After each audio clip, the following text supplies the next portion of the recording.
please state your name and where you are from. My name is Thomas J. Fitzpatrick III, and I'm from Plymouth, Massachusetts. What war did you serve in? I served in, it was more of a conflicts other than wars. They were determined by the President of the United States at the time. It was Somalia. How old were you when you went to that conflict? I was 18 years of age when I enlisted in the Marines, and when I landed over in Somalia, I was 19, turning 20.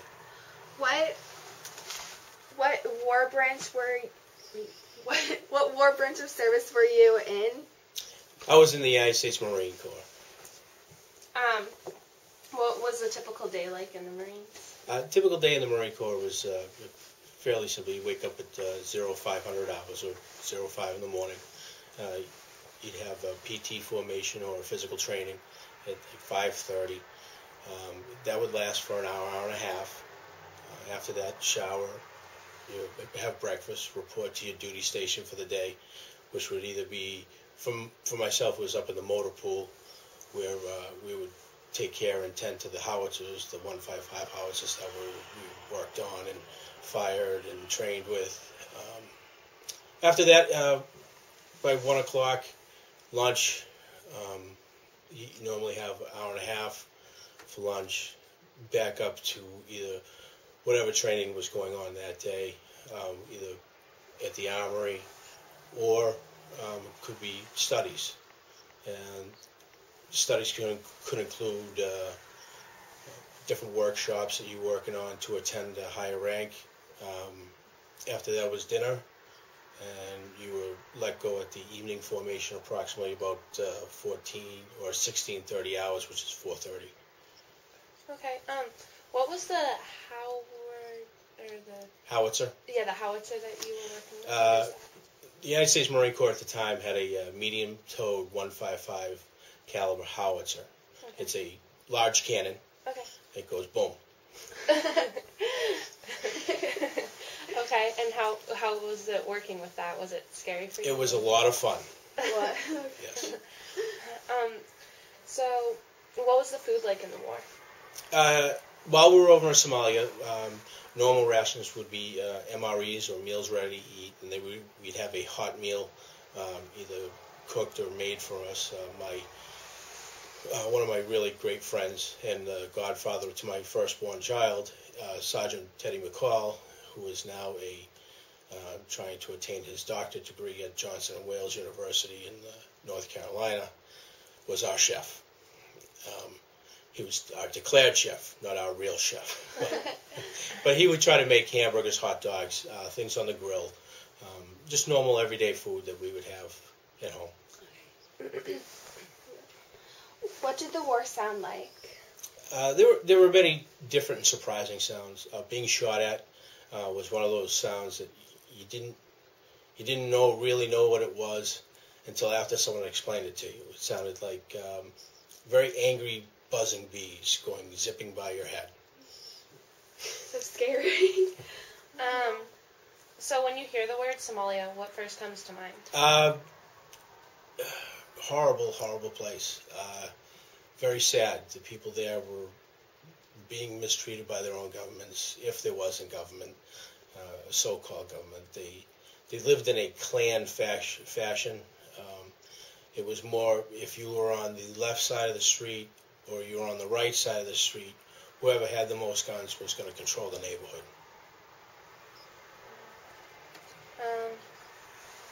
Okay. What was the scariest moment that you experienced during your time of service?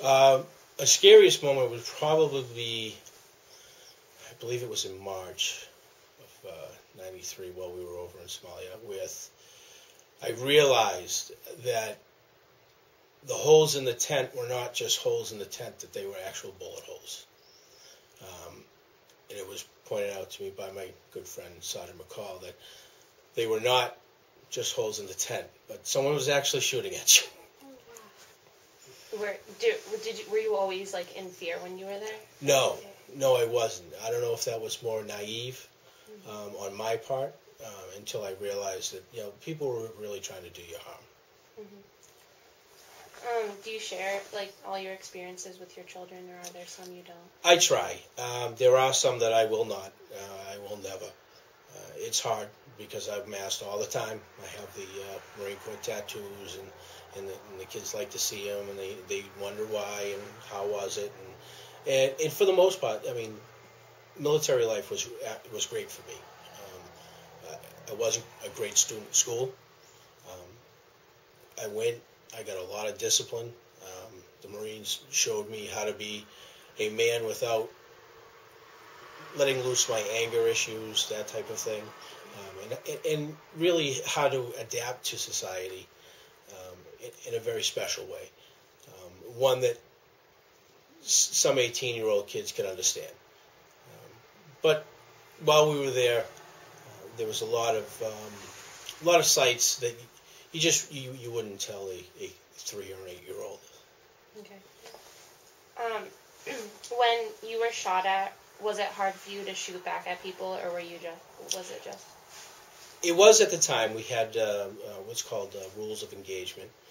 The rules of engagement at that point were you could not shoot unless seen who was shooting at you. In that type of environment, especially in an urban environment, it's very tough. You feel it, you'd hear it, and you'd see getting shot at, the puffs of smoke on the ground, or the building kind of exploding beside you. But you couldn't see where it was coming from. So you couldn't shoot unless you actually saw the person doing it. There were many times where we did shoot. I have no idea if I hit anybody. Okay. You mentioned that you have a friend from war, the cook. Do you have any others that you still? Absolutely. I keep in touch with all of them, especially with Facebook. It has been. We never had anything like that while I was in the Marine Corps, and we kind of just found each other. We've gotten our groups together and have our own society almost back to where now they all have kids, and the stories, and it's really nice just to keep in touch with all my friends all over the country. Okay. Has your time serving affected you, like, emotionally or mentally or physically at all? I believe it's for the better. I wouldn't trade any memory or episode in my military life and say I wouldn't do it again. Everything that you do teaches you and lets you become the person you're going to be. And hopefully that helped me with my chosen career path today. Could you describe Somalia and like what it looked like to you? First arriving in Somalia was very beautiful.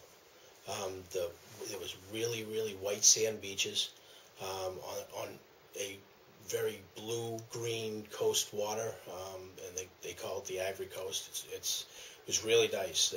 Originally, the Italians and the French had settled the area. All of the buildings were of white stucco. Excuse me, of white stucco, and the backdrop was really nice. Matter of fact, I believe they held the Olympics there in 1968.